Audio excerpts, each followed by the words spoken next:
Okay, this is the Church Bartender, and he does something, or he just talked about here at the Idea Camp, something called Dirty Church.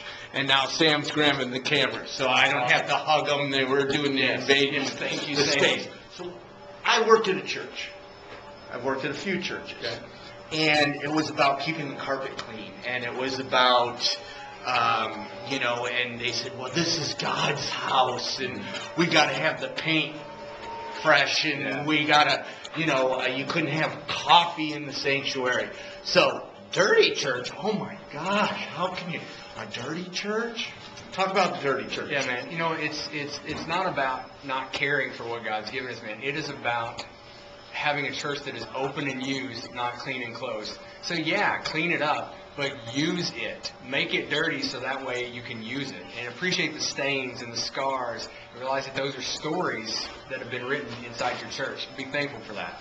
One of my favorite stories on that subject is Pastor Tommy Barnett from the Phoenix First Assembly, which I love Pastor Tommy. Probably the main reason I got out of homelessness was his vision of Los Angeles. Anyways, they bus in kids from the projects. And one of the kids wrote some swear words on the wall. And a deacon went to Pastor Tommy and said, we got to stop busing in these kids. They're writing stuff on the walls. They're writing swear words. And Pastor Tommy said to him, it's not required reading. And that's awesome, because what's more important, some paint or a kid? And so you are the church bartender, and we should probably explain what that is and what you actually do, because I didn't introduce you as Michael Trent.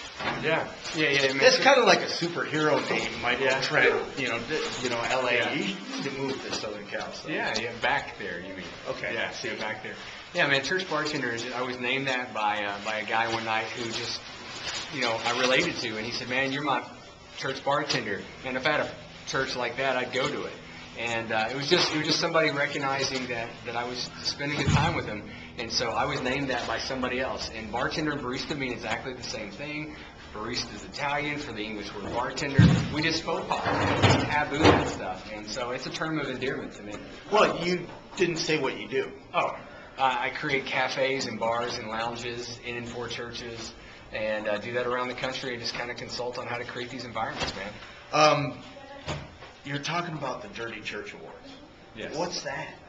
That is about recognizing churches for being open and used. I see all these different awards, and I respect them, and I love them for these great buildings and the great architecture, the great lead this and lead that, and that's wonderful.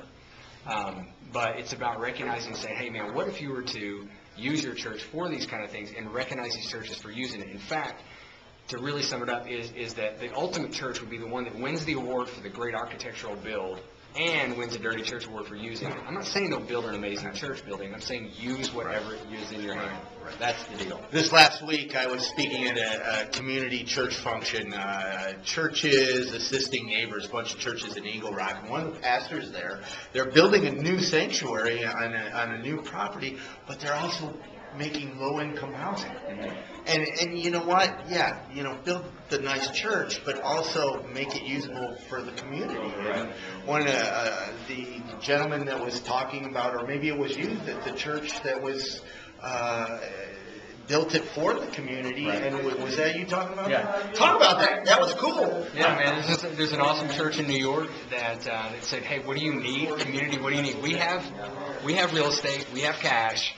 You have a need. What is it? And they built what they needed, and now the community actually has scheduling, rights, if you will. They can schedule it above the church. So if the community needs it, and there's all kinds of things being done there.